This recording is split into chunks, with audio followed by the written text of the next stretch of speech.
The church bells tolled across the fog-covered hills, a mournful sound that seemed to echo Lady Evelyn Harcourt's own heartbeat. The dawn had barely broken, and yet the world already felt heavy, as if it too understood that this was not a wedding of love, but of necessity. The long aisle stretched before her like a sentence she could not escape. At its end waited Adrian Blackwood, the Duke of Westmere, a man whose very name commanded both respect and fear in London's glittering society. Evelyn's gloved fingers trembled as she clutched her bouquet of white roses, each petal trembling as if whispering, "Run." But there was no escape now. The once mighty Harcourt family, crushed under scandal and debt, had only one daughter to bargain with. She was the final thread holding together a name that used to open doors. Now it merely invited whispers. Her mother's frail hand touched her arm as she stood at the threshold. "Remember, my dear," Lady Harcourt whispered, her voice cracked from years of worry. "A woman's strength is in her silence. Endure, and perhaps one day you'll find peace." Evelyn forced a smile, though tears burned at the corners of her eyes. Peace, she thought bitterly. What a small word for so heavy a burden. The Duke stood at the altar, tall and composed, his black coat as severe as his expression. His dark hair was neatly tied, his eyes unreadable, the eyes of a man who had learned long ago to live without warmth. He did not look at her as she walked closer. His gaze was fixed straight ahead, as if this ceremony were a formality to be endured rather than a promise to be cherished. The priest's voice droned softly, lost beneath the murmurs of the elite guests who filled the chapel. Gold candlelight flickered against crystal chandeliers, but even their brilliance could not disguise the tension in the air. Everyone knew this was not a love match. It was a transaction, an exchange of name for security, reputation for survival. When the priest asked the question, "Do you, Lady Evelyn Harcourt, take this man to be your lawful husband?" She hesitated for a single, trembling heartbeat. Then, with a voice barely above a whisper, she said, "I do." The words sealed her fate. The Duke's reply came quick, sharp, almost mechanical. "I do." No smile, no tenderness, only obligation. The ring slid onto her finger, a cold, flawless diamond that glittered like a frozen tear. Applause followed, polite and restrained. The church bells rang again, yet instead of joy, they sounded like chains closing around her wrists. Outside, London waited with its judging eyes and cruel gossip. Inside, the new Duchess of Westmere stood beside a man she did not know, bound to a life she did not choose. As the carriage wheels rolled through the cobblestone streets, Evelyn glanced out at the gray sky.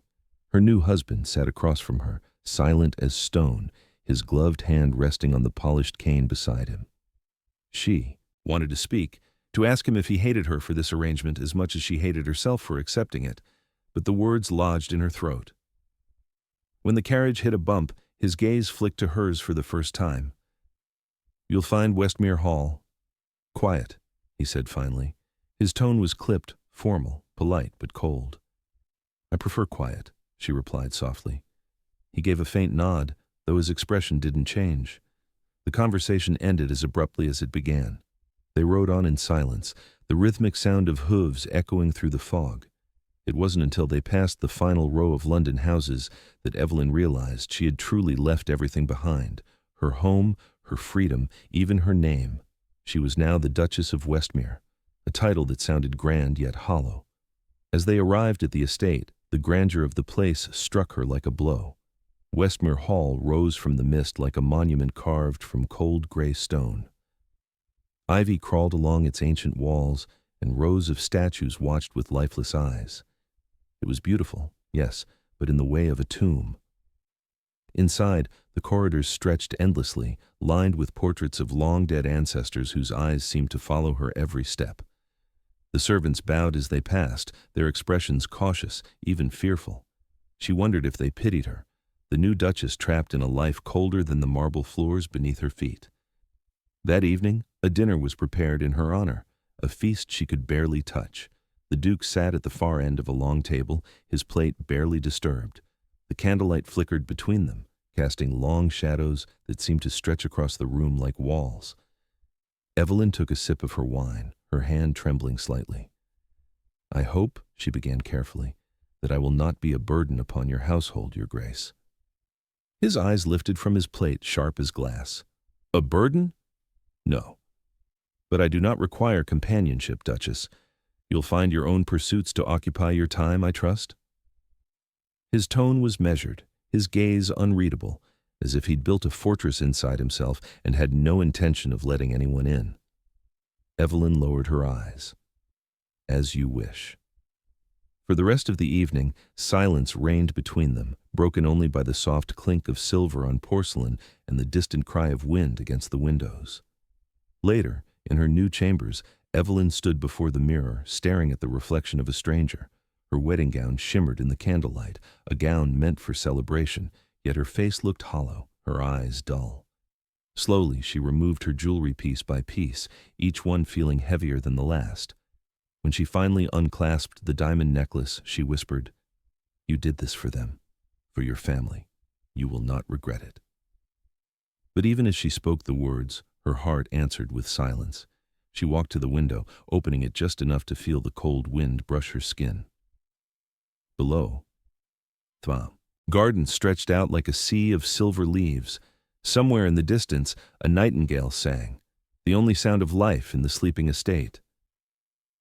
And though the night was cold, Evelyn stood there for a long while, letting the air sting her face, as if it could remind her she was still alive, still her own, beneath all the silken duty.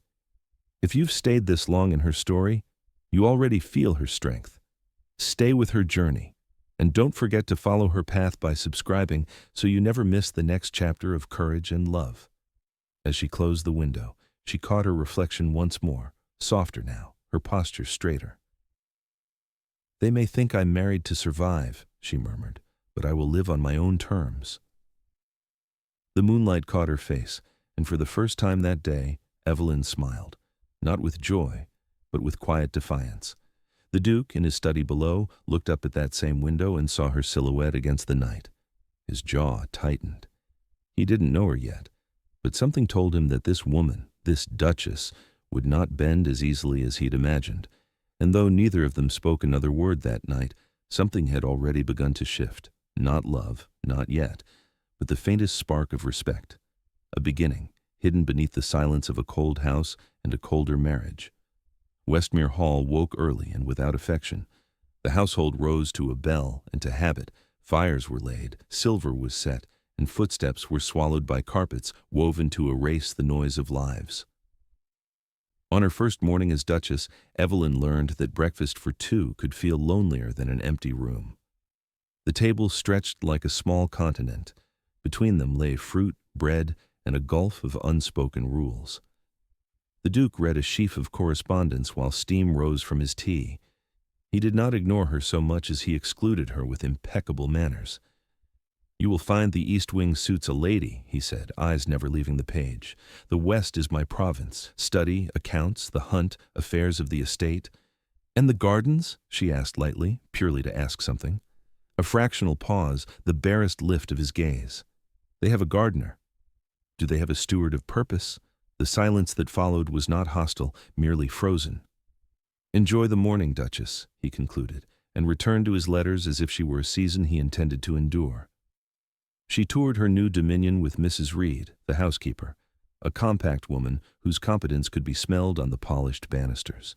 They moved down long galleries, hung with Westmere ancestors, in oils so dark their eyes looked like doorways to stubbornness. "His Grace prefers order," Mrs. Reed murmured. "He is a good master, but he keeps to himself." "Then the house has learned to imitate him," Evelyn replied, the faintest smile touching her mouth. "We shall teach it a second language." The ballroom lay asleep, under its crystal heavens. Dust softened the shine of the floor. The chandelier prisms looked like tired stars.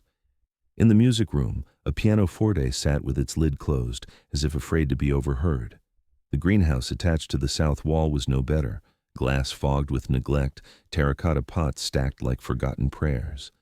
Evelyn pressed her palm to the cool pane and saw beyond the mist the winter garden, hedges trimmed within an inch of humility, roses bound in thorny patience, beds weeded into sterility. It was beautiful and lifeless, the way a sword is beautiful. She found Mr. Pike, the head gardener, in a shed smelling of peat and long decisions. He touched his cap, wary and proud. "Mr. Pike," she began, voice courteous, "did the roses offend someone? They appear to be atoning." He hid a smile. "His Grace favors order, Your Grace. And I favor roses that remember they are alive." She tipped her head. "Shall we attempt a compromise?" His eyes warmed at the word "we." "If it pleases Your Grace." That afternoon, Evelyn rolled up her sleeves, fine lace tucked safely from harm, and began in the greenhouse. She misted the drying cuttings, loosened compacted soil, and opened panes to coax the light to behave better. Servants passing the door slowed to stare, then moved on quickly, carrying the news down the invisible corridors of the house. "The new Duchess has dirt on her hands." Mrs. Reed pretended dismay. Secretly she sent tea. By evening, the glass shone. Evelyn's hair had escaped its pins, and her fingers carried the honest perfume of earth.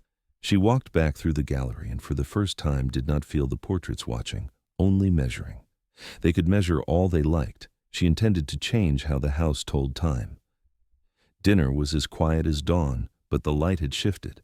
She spoke to him of practicalities, not feelings. "Mr. Pike will thin the hedges," she reported neutrally.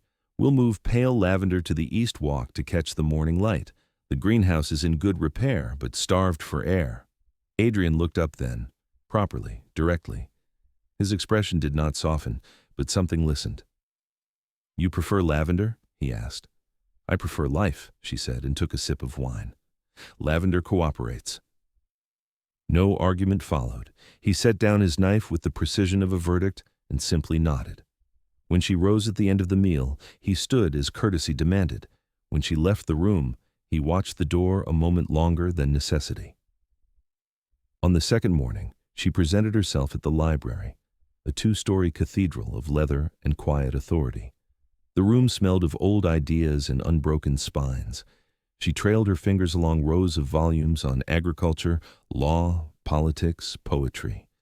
A ladder, unused, waited at the end like a test. She climbed, reached, and tugged free a book whose pages crackled like frost. She read until the clock forgot itself, and when she descended, Adrian stood in the doorway, surprise arranged as neutrality. "You favor Coleridge?" he asked. "I favor thought," she answered, keeping the book in hand. "You keep a parliament in here. Do you intend to convene it?" "If it will help me understand the estate I am meant to inhabit," she said. "A duchess should be more than decoration." He considered her, really considered her, for the first time. "Mrs. Reed will provide the accounts. Numbers speak a language I am fluent in." She smiled, not coy, simply capable. "Thank you, Your Grace." That day she set about meeting the people the house pretended were furniture. Kitty, a nervous maid with a laugh like dropped spoons. Mr. Gower, the butler, who handled authority as if pouring port, steady, unspilled. Annie, the scullery girl, a sparrow with pride in her wings. Evelyn learned names, and with them, stories. She had the nursery opened for the tenants' little ones when mothers came to the laundry.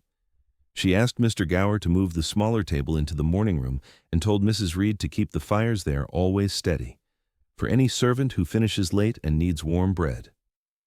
Mrs. Reed nearly smiled in full daylight. At week's end, a minor fever broke out among the laundry girls, a common enough winter visitation that could turn uncommon in a house that prized silence over care. Without waiting for permission, Evelyn turned the east anteroom into a quiet ward. Linens boiled, windows cracked to a decent width, broth brought up from the kitchen. She sat with the most feverish one, Kitty's sister, cooling her skin with lavender water and reading a page at a time until the girl's breathing learned a gentler rhythm. When Evelyn finally returned to her rooms, the moon was low and her back ached in a useful way. The story reached the Duke before he reached his bed. He found her in the corridor, hair braided like a melody, sleeves plain and clean.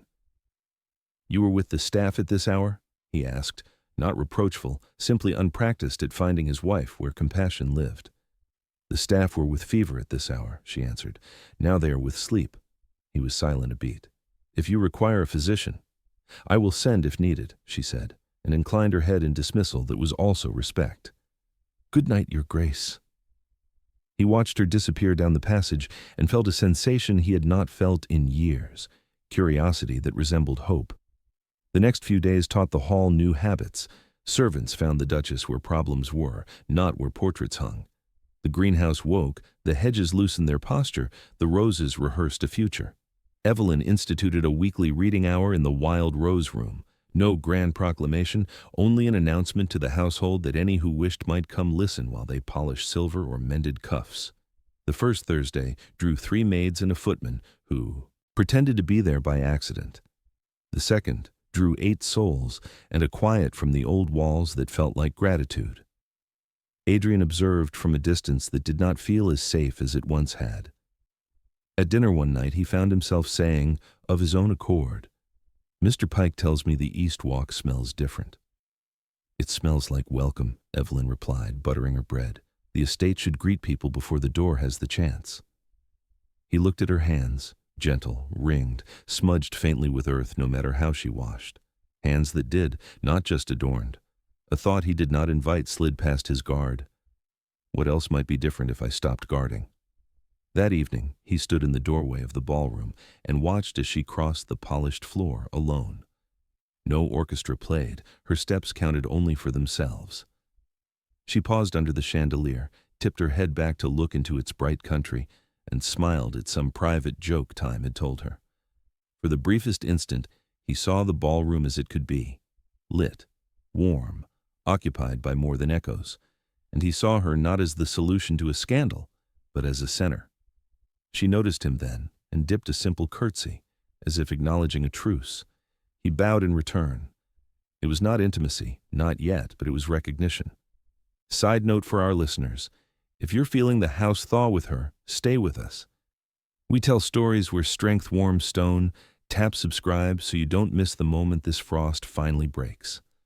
That night in his study, Adrian shuffled papers he could not properly see and told himself he was irritated. In truth, he was unsettled by admiration. The new Duchess had crossed his thresholds without knocking, not by force, but by usefulness. He had asked for obedience and been given competence. He had expected silence and been given music he did not yet know how to dance to. He closed his eyes and leaned back, listening to the faint, unfamiliar sound drifting up from the south walk, the wind catching at lavender and carrying it through a half-open window. The house smelled different. It felt different. She was not the meek bride I was promised, he admitted to the dark. And perhaps that is the first mercy this place has known in years. By the time the first snow softened the edges of Westmere's lawns, Evelyn had quietly rewritten the habits of the household. Laughter, small, uncertain, but honest, sometimes escaped the servants' quarters.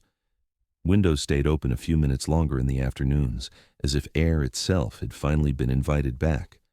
And though the Duke would have denied any change, he found himself listening for her voice down the corridors, the way one listens for a melody half-remembered. It began with the fever. The illness that had crept into the laundry wing worsened. Within days, half the staff coughed themselves breathless. The local physician arrived, inspected, and pronounced the matter inconvenient but not dire. He recommended isolation. He did not stay. Evelyn did. She had water boiled, vinegar mixed, sheets changed. She moved from bed to bed with a patience that made orderlies humble. When supplies ran short, she tore old linens for bandages and spent the night stitching until her fingers ached. On the second morning, when the Duke entered the east corridor to find her carrying a basin almost too heavy for her frame, he took it from her without thinking. "You will exhaust yourself," he said, voice rough from disuse. "I will recover," she answered. "Can you say the same for them if I stop?" He followed her into the makeshift infirmary. 6 narrow beds, 3 servants asleep, 1 moaning softly in dreams. Steam rose from a kettle near the fire. The air smelled of thyme, vinegar, and effort.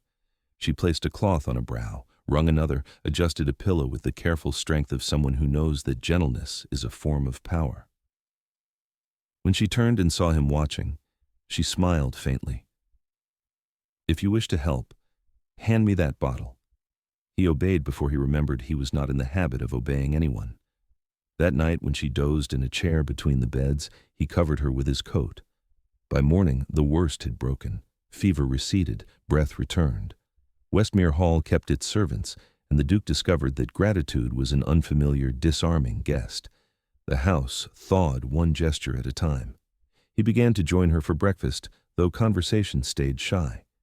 She spoke of small things, the gardens, the tenants, a stray cat that had adopted the stables. He found himself listening, replying with remarks that, astonishingly, made her laugh. Once, when she told him a story about Mrs. Reed scolding the cat as if it were a delinquent child, the sound of her laughter startled him into his own. It was not loud, merely honest. At dinner, he sometimes watched her reflection in the silver rather than the food on his plate. She noticed and pretended not to. When she read aloud in the evenings, he pretended to work but turned pages too seldom to convince anyone. Their silence, once thick with unease, began to breathe. Winter deepened. A storm closed the roads, snow climbed to the windowsills. One evening, lightning cracked over the estate, and the lamps flickered out. Evelyn entered the library with a candle. "The servants are nervous," she said. "So am I," he answered, surprising himself. She smiled, set the candle on the desk, and looked up at the shelves. "Your library could feed 100 minds. Does it ever feed yours?" "Not as often as it should." "Then let it start tonight." She drew out a volume, read a few lines by the trembling light. Her voice filled the space with warmth that no fire could rival. He leaned back watching her, not the words, not the book, but her, the quiet authority, the curve of focus, the way she seemed to command the air itself to calm. When she finished, she closed the book gently. "We may not control the storm," she said, "but we can choose not to hide from it." He nodded, eyes caught by the flicker of flame reflected in hers. "You are not what I expected," he said softly. "And what did you expect, Your Grace?" "A shadow," he confessed. "Instead, I find the sun." She blushed, but did not look away. Then perhaps Westmere Hall was only waiting for light. The candle sputtered. For one suspended heartbeat, the room existed only in the shared glow between them. Days later, he stood at the east window and saw her outside, laughing with the gardeners as they shook snow from the greenhouse roof. Her cloak was simple, her cheeks pink with cold.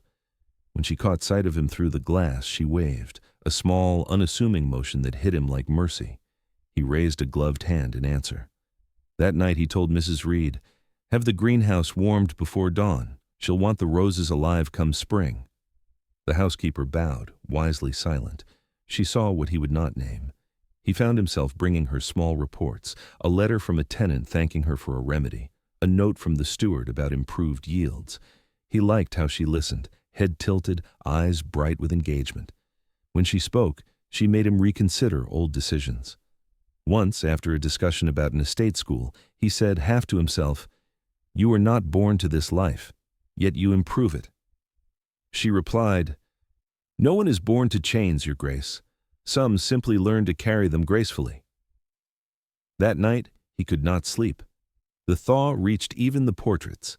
In the gallery, Evelyn paused before the painting of the Duke's late father, a man carved in the expression of authority mistaken for virtue.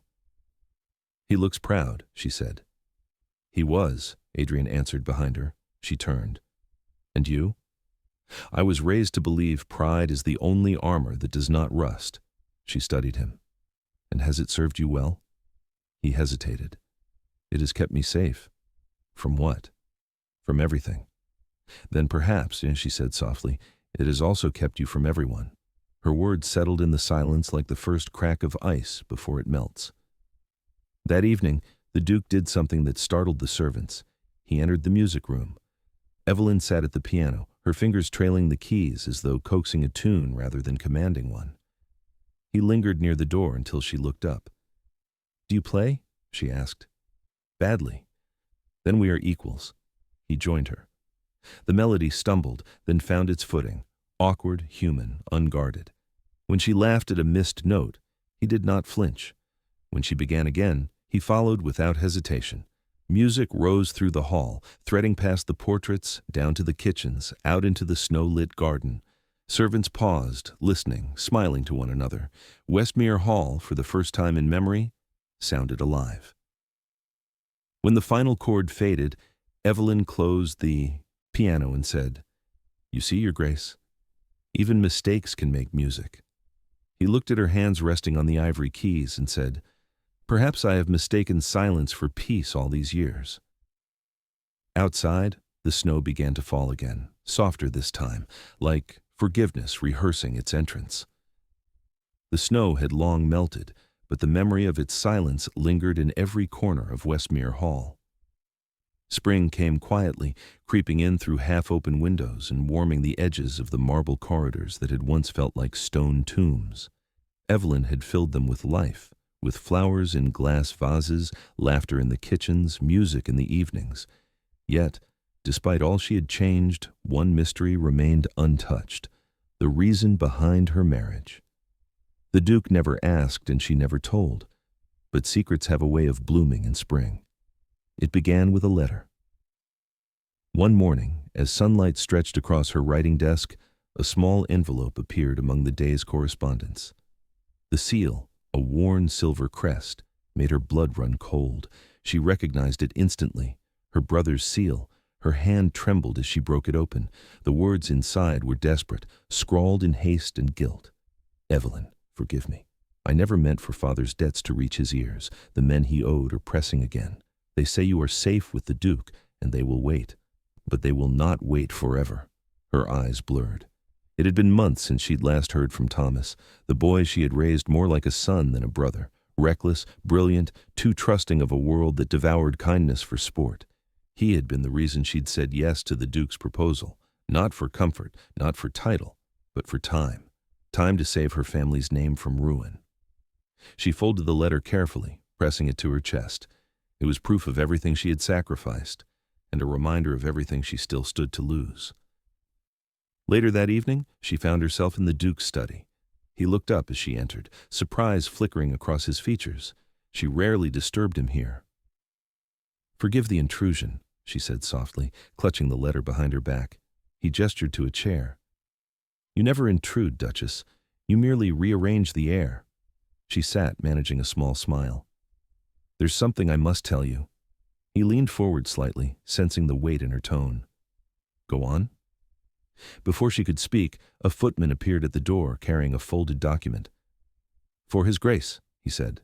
Adrian opened it, read quickly, and his expression hardened. It appears, he said after a moment, that your brother has written to my solicitor. Evelyn froze. To your... what? He handed her the paper silently.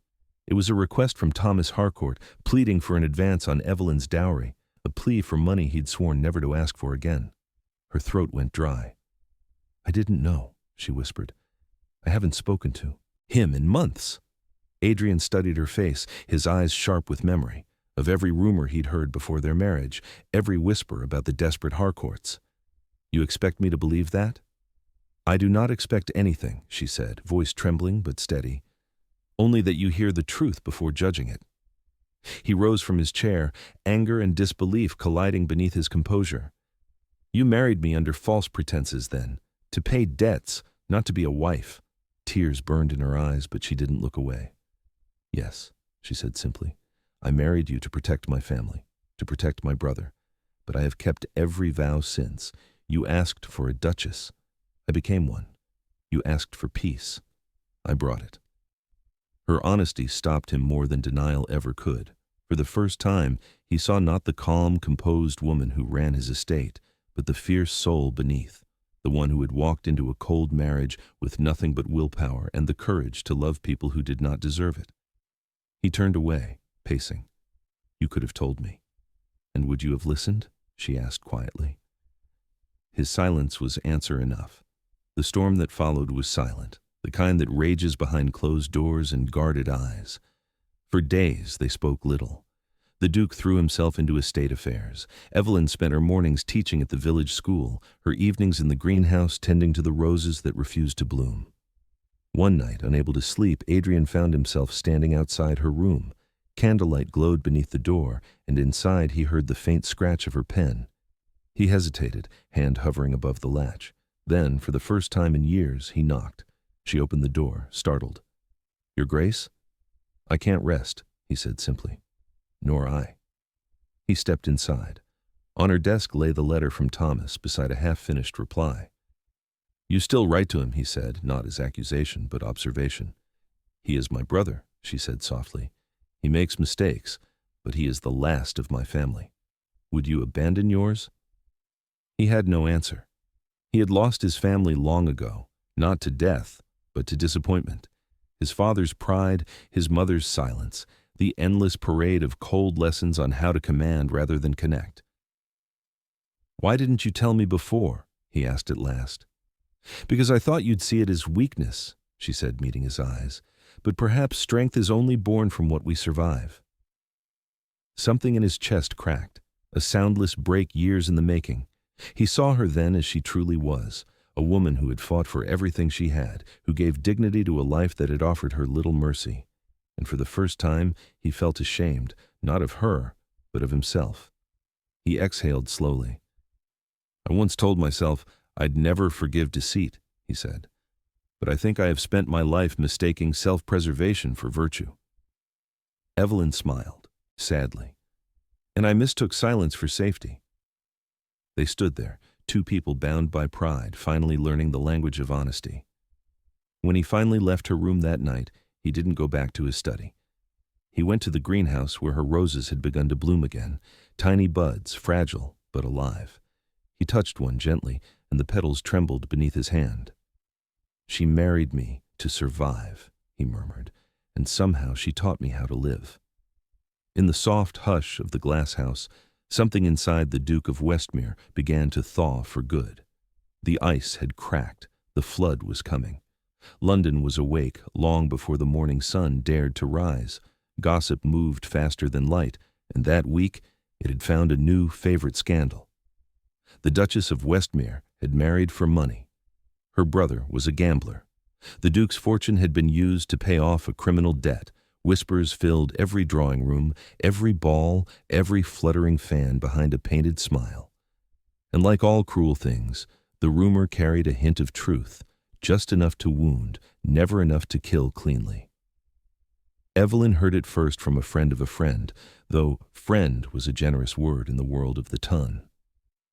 She listened, silent and still, as Lady Pembroke leaned across her teacup and said, "My dear, I only hope the Duke's generosity has not been misplaced." Her hand didn't tremble. "His Grace's generosity is never misplaced," Evelyn replied, voice even, "only unrecognized." Then she rose from the table and left the room, every step measured, the picture of Grace under fire. But inside, her heart shook. By afternoon, the scandal had reached Parliament. Some whispered that the Duke of Westmere's loyalties were divided, that he could no longer be trusted to preside over estate contracts or military funds. One careless rumor, born of jealousy and greed, was undoing his reputation brick by brick, the same reputation that had once been his only armor. That evening, Evelyn found him pacing his study. Papers littered the floor, letters from ministers, invitations withdrawn, business allies retreating one by one. His expression was a portrait of quiet fury. "So, this is how it ends," he said bitterly. "A single lie, and the empire they built from my name collapses overnight." "It's not the lie," Evelyn said, stepping closer. "It's the silence that follows it." He turned to her, eyes dark and sharp. "You mean my silence?" "I mean ours," she said softly. "You've spent your life controlling every whisper, every glance, every word. And now, when truth needs a voice, you stand mute." Her courage startled him. She wasn't pleading, she was challenging him, and in that moment something in him shifted. The cold precision he'd lived behind began to fracture. "Then what would you have me do, Evelyn? March into their parlors and demand their faith?" She met his gaze. "No, let me do it." He froze. "You?" "Yes," she said simply. "You built your power on fear. I'll rebuild it on truth." Before he could protest, she left the room, leaving the Duke of Westmere alone with the uncomfortable realization that his wife was braver than any man in his circle. The next day, the Royal Assembly convened, a crowded event where lords and ladies gathered to preen, gossip, and judge. The perfect battlefield. When Evelyn entered, every eye turned. Conversations hushed, Fans fluttered, diamonds caught the light like teeth. She wore no jewels, no ornament, only a deep emerald gown and the calm of a woman who had already faced her worst fears. Whispers rippled. There she is, the Duchess who bought her title. Her husband's money saved her, but who will save him? Evelyn walked straight through the murmurs and stopped beside the Duke, who stood near the assembly's dais, his jaw tight. You don't have to do this, he murmured.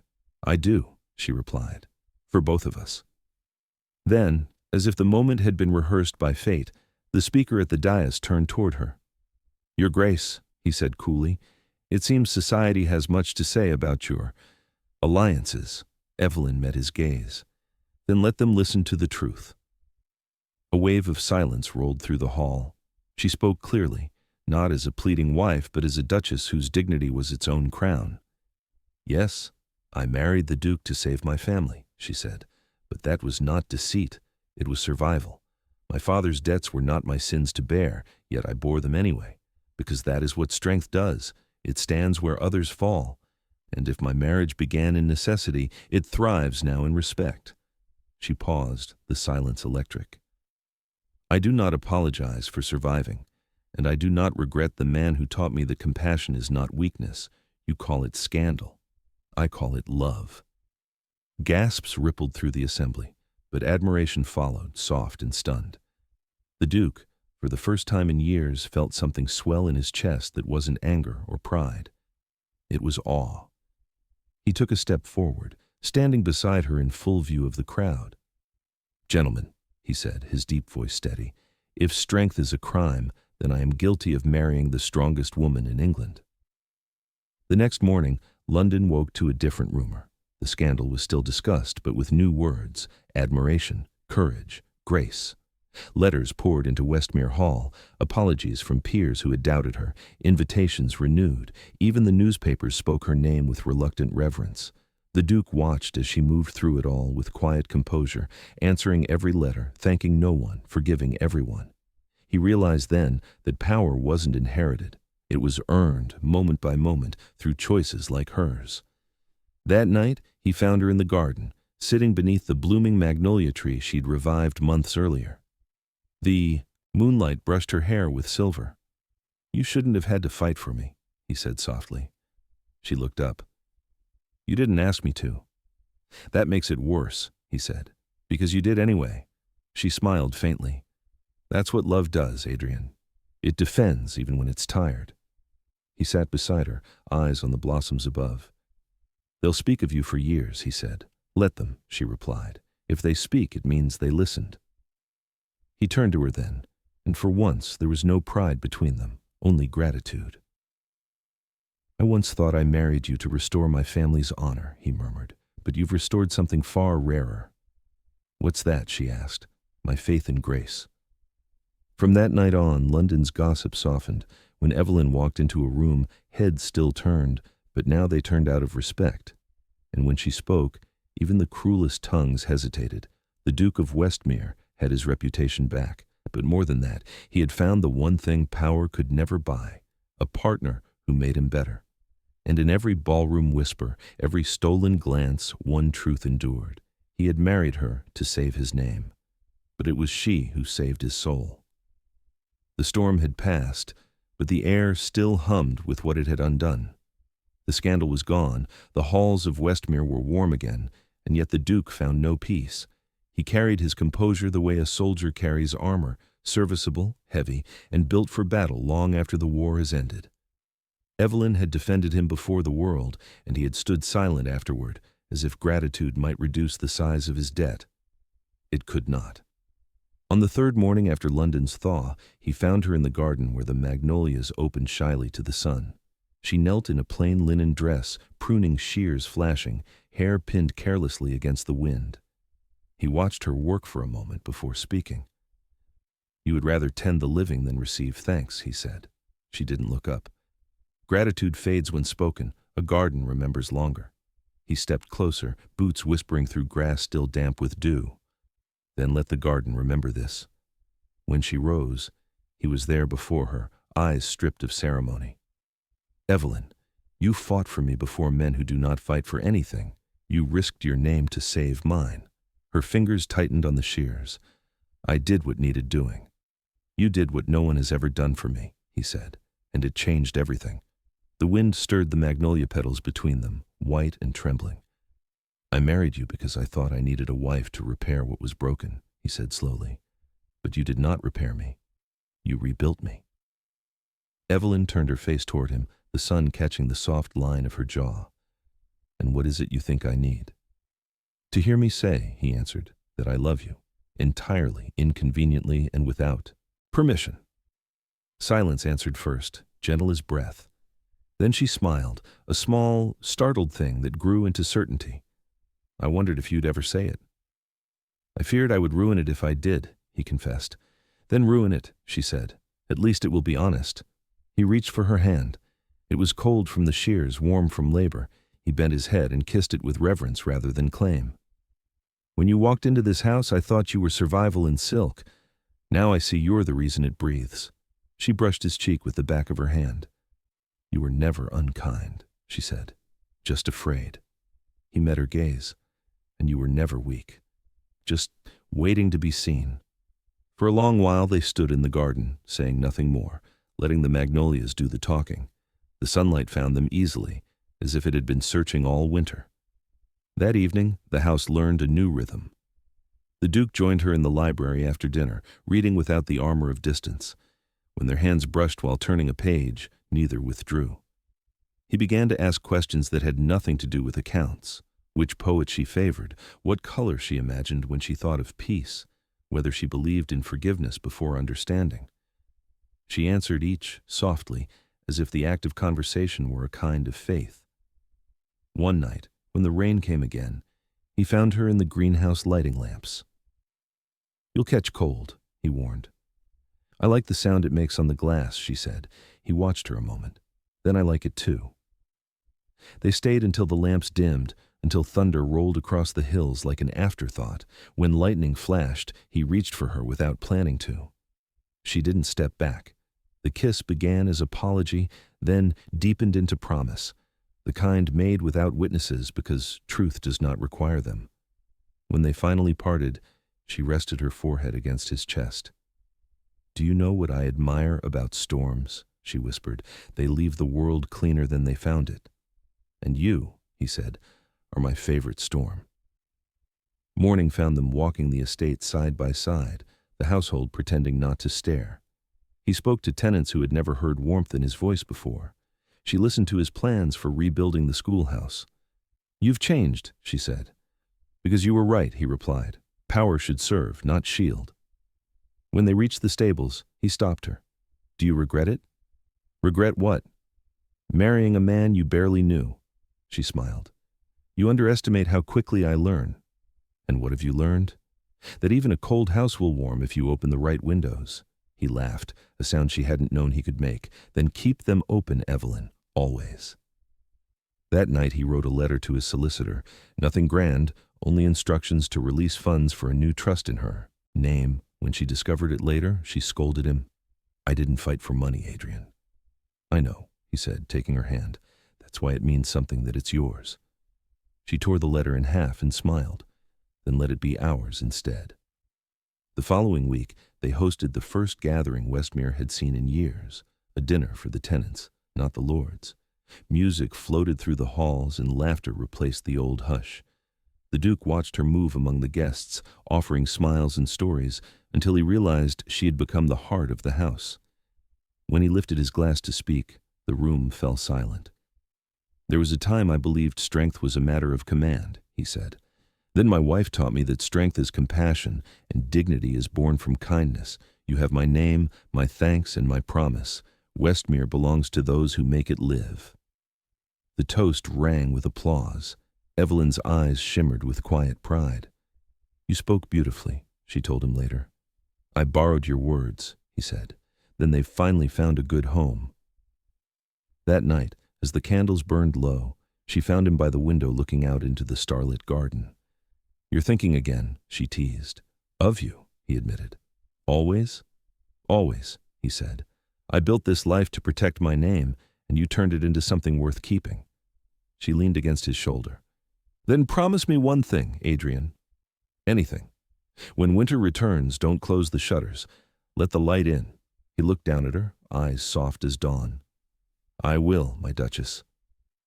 And for the first time since his father's death, the Duke of Westmere went to bed smiling. By autumn, Westmere Hall no longer sounded like marble and silence. The house that once greeted dawn with coughs of dust now began its mornings with laughter from the kitchens, the faint chords of music through the corridors, and the smell of bread baked not for ceremony but for life. The Duke no longer sat alone at his desk. Most mornings he and Evelyn worked side by side in the morning room, he with estate accounts, she with a sheaf of papers bound by ribbon. When he asked, she admitted it was a proposal for the Westmere Academy, a school for the tenants' daughters. "You gave me a house built on duty," she said. "I want to fill it with futures." He smiled faintly. "Then you'll need funds." "I need permission first." "You already have it." That simple exchange rewrote the history of the house more profoundly than any grand speech could. Within weeks, workers cleared the east wing, servants painted, carpenters hammered, and Evelyn's calm voice threaded through the bustle, organizing, encouraging, thanking by name. Adrian watched from the library window, pride turning strangely tender in his chest. The first day of the academy was chaos wrapped in laughter. Dozens of children spilled through the gates, bright ribbons flying, shoes squeaking against polished floors. The youngest curtsied to the Duchess, who knelt to their level and said, "Here, you may stand tall."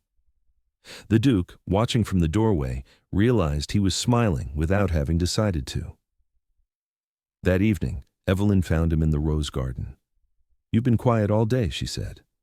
"I was listening," he answered. "The house sounds alive again." "It only needed a pulse," she said, leaning on the balustrade beside him. "And you gave it one." As months slipped by, the rhythm of Westmere became a kind of shared language. They read together in the evenings, argued gently about literature, and held dinners where laughter outran etiquette.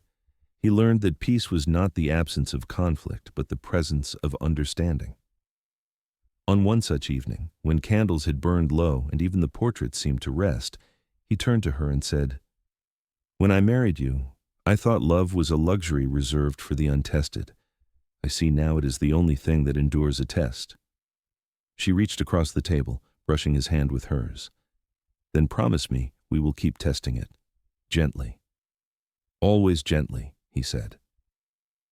The London press, ever hungry, soon found new gossip. The Duke of Westmere, once known for his cold reserve, now seen teaching children their sums. It was true. Once a week Adrian visited the academy, answering questions about history and geography, discovering that small hands could humble the most powerful men. At home, he read Evelyn's essays aloud. She wrote under a pseudonym for the Ladies' Gazette, articles on education, reform, and the quiet revolution of empathy. He teased her about her anonymity. "You could be famous," he said. "I would rather be useful," she replied. He kissed her temple. "You are both. Gentle CTA, seamless in narration. If her world has wrapped you in its warmth, stay close. Each story here reminds us that love isn't grand. It's steady, alive, and waiting in quiet corners. Subscribe, and let every ending become a beginning." Years later, when winter returned, the halls no longer feared it. Fires glowed. The academy children sang carols that echoed through every corridor. At midnight, Evelyn stood at the window, watching snow settle over the garden. Adrian joined her, placing a shawl around her shoulders. "Do you ever think of how it began?" she asked. "Every day," he said. "And every day, I thank the mistake that led me to you." She smiled softly. "We were never a mistake, Adrian. Only a lesson." He turned to her, eyes full of peace. "Then may we never stop learning." They walked hand in hand through the quiet house, past portraits that now seemed less stern, down halls where their footsteps fell in rhythm. In the grand ballroom, they paused beneath the chandelier she'd restored, the same one that had once glittered over emptiness. He took her hand and bowed slightly. "Dance with me," he said. "There's no music," she teased. "There is," he said. "You just have to listen." They moved slowly, The faint crackle of fire their orchestra, the sigh of wind through the glass their applause. Her head rested against his shoulder, and for a heartbeat, the world outside disappeared. "You've given this house its soul," he whispered. "You gave it its heart," she replied. When dawn finally touched the windows, they stood at the threshold together. Outside, the children's laughter rose from the courtyard, the smell of bread drifted through the air, and the roses, those stubborn, loyal roses, bloomed even in the frost. Westmere Hall had once been a monument to duty. Now it was a home, built not on power, but on grace. And as they stepped out into the light, Evelyn thought, perhaps survival was never the goal. Perhaps love was.